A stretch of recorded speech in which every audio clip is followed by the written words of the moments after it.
Blood cancer ಅನ್ನೋದು ನಮ್ಮೆಲ್ರಿಗೂ ತೀರಾ ತಕ್ಷಣವಾಗಿ ಗೊತ್ತಾಗುವಂಥ ಕಾಯಿಲೆ ಅಲ್ಲ. ಅದರ ಸಿಂಪ್ಟಮ್ಸ್ ಅಥವಾ ರೋಗ ಲಕ್ಷಣಗಳಂತ ಏನು ಹೇಳ್ತೀವಿ ಅದು ತುಂಬ ಸಟಲ್ ಆಗಿರುತ್ತೆ.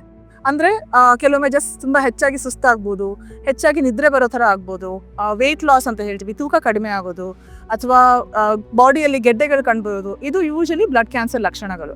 ಸೊ ಇದನ್ನು ನಾವು ಎಲ್ಲರೂ ಅಷ್ಟು ನೋಟಿಸ್ ಮಾಡೋದಿಲ್ಲ. ನಮ್ಮ ದೈನಂದಿನ ಕೆಲಸದಲ್ಲಿ ಎಷ್ಟು ಬ್ಯುಸಿಯಾಗಿರ್ತೀವಿ ಅಂತ ಹೇಳಿದ್ರೆ ಎಷ್ಟೋ ಸತಿ ನಾವು ನಮ್ಮ ಸಿಂಪ್ಟಮ್ಸ್ನ ನೆಗ್ಲೆಕ್ಟ್ ಮಾಡ್ತೀವಿ ಅಥವಾ ಅದಕ್ಕೆ ಅಷ್ಟು ಅಟೆನ್ಷನ್ ಕೊಡೋದಿಲ್ಲ. ಆದಷ್ಟು ನಾವು ನಮ್ಮ ಸಿಂಪ್ಟಮ್ಸ್ ಬಗ್ಗೆ ಎಚ್ಚರವಾಗಿರೋದ್ರಿಂದ, ಈಗ ಸ್ವಲ್ಪ ಇದ್ರ ಬಗ್ಗೆ ಅವೇರ್ನೆಸ್ ಬಂದಿರೋದ್ರಿಂದ ಅದಕ್ಕೆ ತಕ್ಕಂಗೆ ಬ್ಲಡ್ ಟೆಸ್ಟ್ ಮಾಡಿ ಕರೆಕ್ಟ್ ಸ್ಪೆಷಲಿಸ್ಟ್ ಇರೋದ್ರಿಂದ ಐ ಥಿಂಕ್ ಜಾಸ್ತಿ ಡಯಾಗ್ನೋಸ್ ಮಾಡ್ತಾ ಇದ್ದೀವಿ. ಹಾಗೆಯೇ ಅದರ ಇನ್ಸಿಡೆನ್ಸ್ ಅಂದರೆ ಕಂಡು ಬರುವಂತಹ ಪರ್ಸೆಂಟೇಜ್ ಕೂಡ ಮುಂಚಿನಕ್ಕಿಂತ ಜಾಸ್ತಿ ಆಗಿದೆ. I think part of the reason is our lifestyle. We lead ತುಂಬ ಸ್ಟ್ರೆಸ್ಫುಲ್ ಲೈಫ್ ಲೀಡ್ ಮಾಡ್ತೀವಿ. ಅದಲ್ಲದೆ ನಮ್ಮ ಊಟದಲ್ಲಿ, ನಮ್ಮ ಆಹಾರದಲ್ಲಿ ತುಂಬಾ ಚೇಂಜಸ್ ಆಗಿದೆ.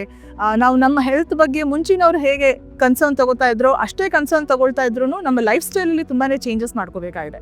ಸೊ ಆ ಚೇಂಜಸ್ ಇಲ್ಲದೆ ಐ ಥಿಂಕ್ ಯಾವುದೇ ಕ್ಯಾನ್ಸರ್, ಅದೇ ರೀತಿ ಬ್ಲಡ್ ಕ್ಯಾನ್ಸರ್ ಕೂಡ the incidence is going to continue to increase.